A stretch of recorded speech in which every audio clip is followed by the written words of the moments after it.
बिस्मिल्लाहिर्रहमानिर्रहीम। सब सुनने वालों को अस्सलाम वालेकुम। अगर आप इस चैनल पर नए आए हैं तो बेल के आइकॉन को ज़रूर क्लिक कीजिए। आइए सुनते हैं आज की सच्ची खौफनाक कहानी।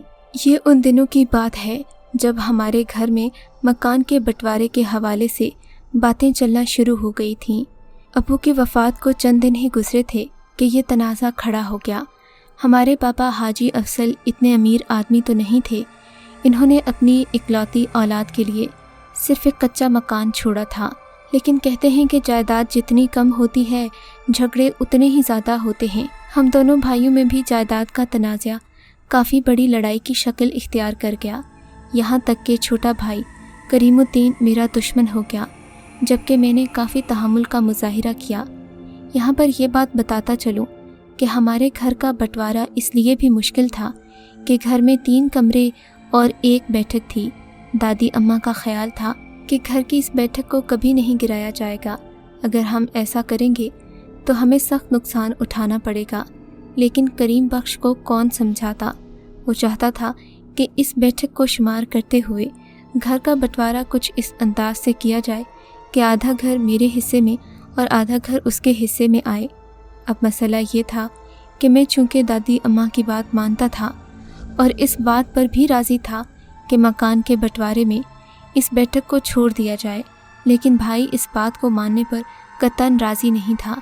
बिलाखिर दादी अम्मा ने फ़ैसला कर ही लिया कि एक कमरा मुझे और दूसरा कमरा मेरे भाई को दिया जाए, जबकि उनके हयात होने तक एक कमरा और बैठक वो अपने इस्तेमाल में रखेंगी।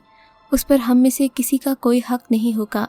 बैठक इसलिए कि उसमें जिन्नात का कब्ज़ा है, जबकि एक कमरा दादी अपने इस्तेमाल में रखेंगी, जहाँ उनके मेहमान वगैरह भी आ जा सकते हैं।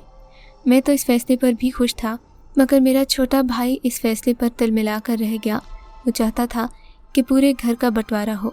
बहरहाल दिन यूं ही गुजर रहे थे। हमारे घर में कोई गैर मामूली वाक़या पेश न आता था। अलबत्ता दादी की कुछ हरकतों से करीम बख्श को बड़ी चिढ़ थी। वो मुझसे जब अकेले में बात करता तो इन बातों पर खूब तनकीद करता, मगर दादी हमेशा वही करती थी जो उन्हें उनके बुज़ुर्गों ने सिखाया था। जुमेरात के दिन वो ताज़ा फल, चावल और गोश्त लेकर उसी बैठक वाले कमरे में चली जाती और वहाँ रख कर दरवाज़े को बंद कर देती। हम सब इस बात पर कुढ़ते थे कि घर के माली हालात तंग होने के बावजूद भी दादी अपनी फजूल खर्चियों और इसराफ से बाज नहीं आती। वो खामखा बैठक में जाकर राशन ज़ाया करती हैं, जबकि ये राशन हमारे पूरे एक हफ्ते का राशन होता था। करीम बख्श तो कभी कभी दबे लफ्ज़ों में दादी से शिकवा भी किया करता था कि हम घर में राशन डलवाते हैं और आप इसे यूं ज़ाया कर देती हैं। दादी ने जब ये शिकवा सुना तो करीम बख्श को नीले नीले नोट निकाल कर दिए। हम दोनों हैरान रह गए कि दादी के पास इतने रुपए कहाँ से आए। दादी के चेहरे पर सुकून और इत्मीनान बता रहा था कि जिस मखलूक की वो मदद करती हैं वो भी बदले में उन्हें खूब नवाजती है। लेकिन उस वक्त हमारी बदकिस्मती थी कि हम दादी की इन हिकमतों को नहीं समझ सके। यही सब मामूल के मुताबिक चल रहा था कि एक दिन दादी ऐसी सोई कि अगले दिन उठ नहीं सकी। वो हमें छोड़कर अगले जहां जा चुकी थी। रो धोकर हम चुप तो हो गए, लेकिन अभी दादी की वफ़ात को 3 महीने ही गुजरे थे कि घर में फिर से जायदाद का तनाज़ा खड़ा हो गया। इस कच्चे मकान पर एक बार फिर से बहस मुबाहिसा शुरू हो गया, जबकि मैं चाहता था जैसा दादी इसे छोड़कर गई हैं ये वैसा ही रहे। मैंने करीम बख्श को समझाने की कोशिश की कि हम बाकी 3 कमरों को गिराकर नया घर तामीर कर लेते हैं, उस बैठक को रहने देते हैं, मिलजुल कर रहेंगे तो घर में बरकत होगी। मगर करीम बख्श की बीवी सालिहा अजीब तबीयत की मालिक औरत थी। उसकी इन्हीं ज़ुबान दराजियों की वजह से घर का कोई भी शख्स उससे बात करना अपनी तौहीन समझता था। वो सभी की बेइज्जती कर दिया करती थी। बहरहाल 2-3 दिन और गुजरे तो करीम बख्श ने साफ कह दिया कि वो घर का बंटवारा करके रहेगा। उस दिन हम लोग पिछले कमरे में बैठे यही बहस मुबाहिसा कर रहे थे कि रात काफ़ी हो गई।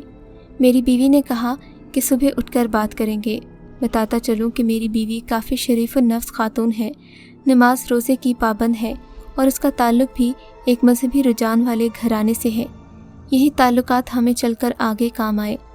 खैर हम लोग उस दिन सुबह उठे तो अजीब व गरीब सी तबीयत हो रही थी। हम सब ने रात को एक बात महसूस की थी कि कमरे की छत पर किसी ने ज़ोर ज़ोर के कंकर मारे थे।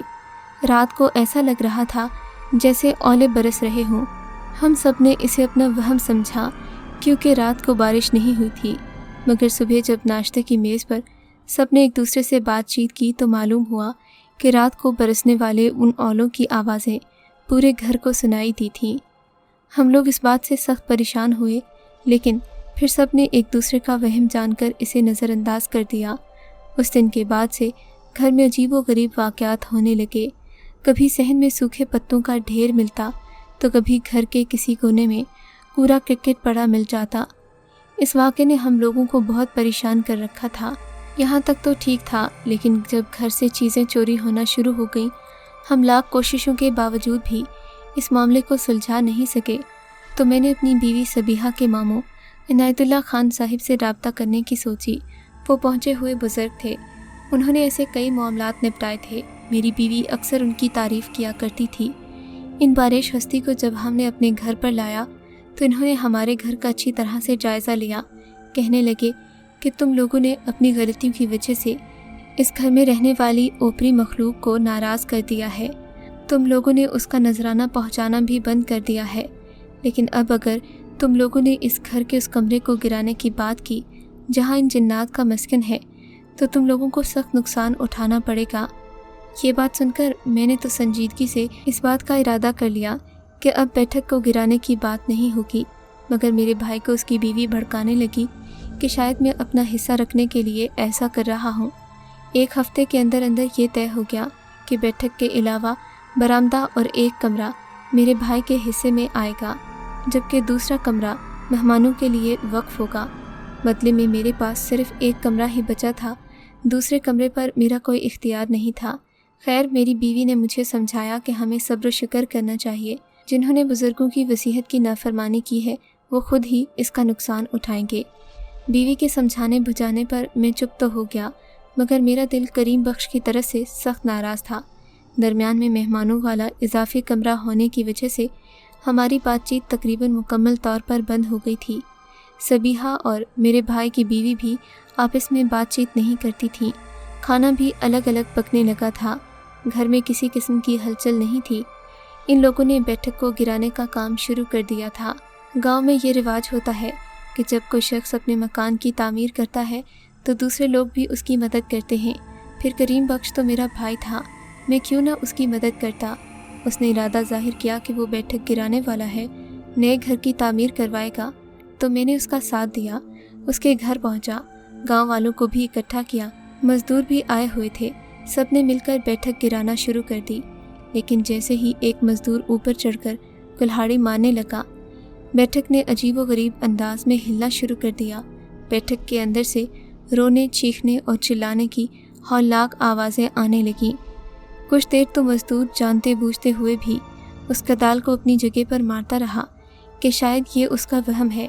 लेकिन जब ये चीखें इस कदर बुलंद हो गईं कि गांव के पहाड़ों की गूंज तक सुनाई देने लगी, तो सब लोगों ने डर कर इस फैसले को वहीं पर मुलतवी कर दिया। करीम बख्श भी इस वाक़े से काफ़ी सबक सीख चुका था।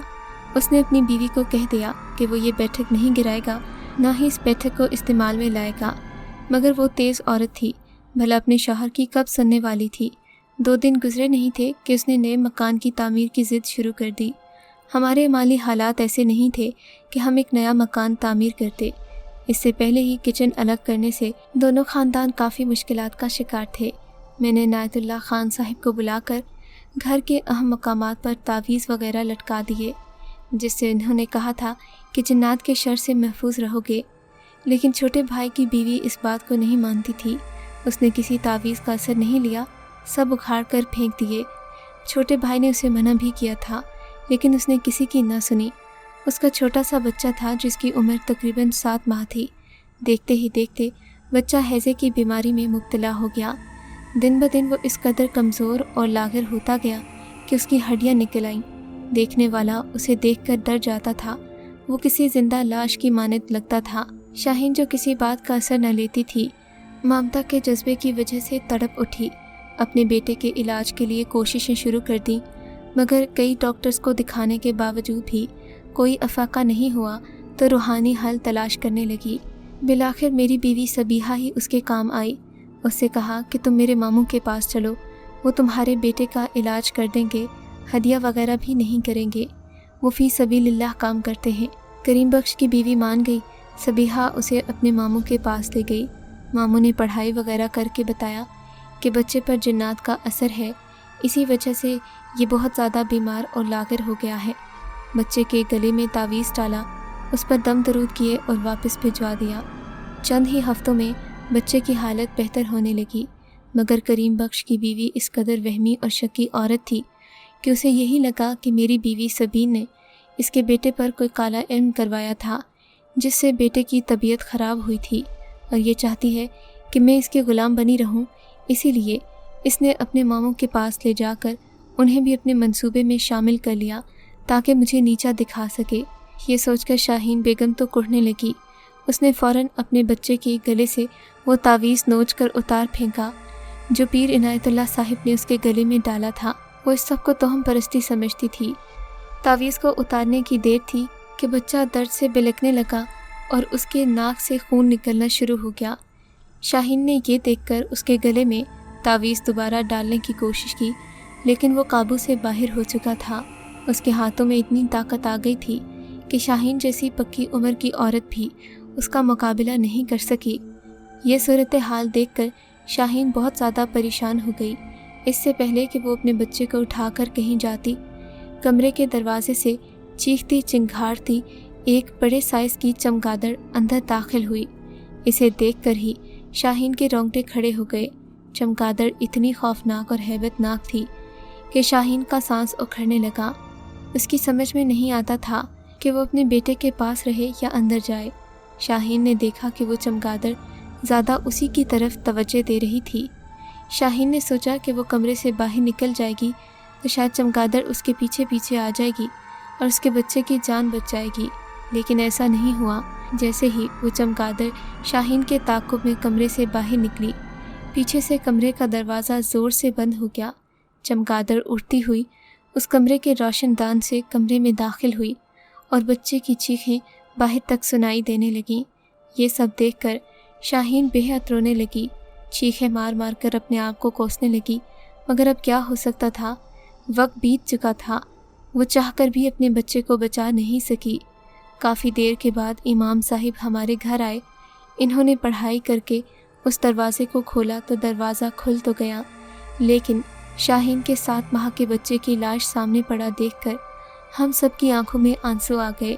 وہ اس گھر کا سب سے لاڈلا بچہ تھا، بڑی منتوں مرادوں سے پیدا ہوا تھا، لیکن شاہین نے اپنی بے وقوفی سے اپنے جگر پارے کو بھی کھو دیا۔ ہم لوگوں کے پاس رونے کے سوا اب اور کوئی چارہ نہیں تھا۔ شاہین تو اپنے حواس کھو چکی تھی۔ میری بیوی نے اسے تسلی دی۔